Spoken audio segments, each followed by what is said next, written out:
আজ আমার দোকানে একজন এসে আমাকে বিশাল বড় একটা গিফট দিয়ে গেল, কিন্তু গিফটটা কে দিল, কেন দিল, আর কিসের জন্যই বা দিল। হাই গাইস, আমি প্রীতম, আর তোমরা হয়তো সকলেই জানো ডায়মন্ড হারবার নামে ছোট্ট একটা সুন্দর শহরে আমার ছোট্ট একটা ঠাকুরের দোকান আছে। প্রত্যেক দিনের মতোই সকালবেলা উঠে দোকানটা ওপেন করার পর পাশের বাড়ির দিদা আমাকে একটু গরম গরম চা করে দিল।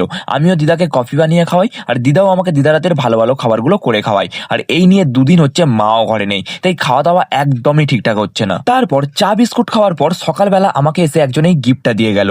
গিফটটা কিভাবে পেয়েছি সেটা পরে বলছি, আগে বাক্সটা খুলে দেখি এর মধ্যে আছেটা কি। আর বাক্সটার মধ্যে ছিল খুব সুন্দর একটা মিক্সার মেশিন, যেটা আমার অনেকদিন থেকে খুব দরকার ছিল, কারণ প্র্যাকটিস থেকে আসার পর একটু হেলদি জুস, মিল্ক শেক এইগুলো খাওয়ার খুব ইচ্ছে হয়, কিন্তু মিক্সার মেশিন আমার ঘরে অনেকদিন হয়ে গেছে, খারাপ হয়ে গেছে। তো ফাইনালি আমি আমার প্রয়োজনীয় জিনিসটা তো পেয়ে গেছি। আর গিফটটা আমি পেয়েছি ধূপেরই একটা কোম্পানি আছে, সেই কোম্পানি থেকে।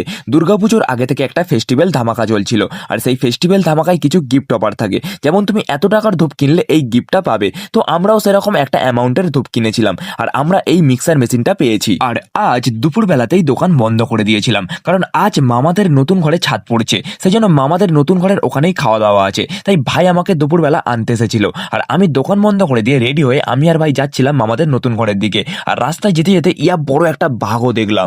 নতুন ঘরের ওখানে যাওয়ার পর দেখলাম ফুল দমে কাজ চলছে, আর ভাই আর মামার ছেলে দুজন মিলে দাঁড়িয়ে কাজ করা দেখছিল।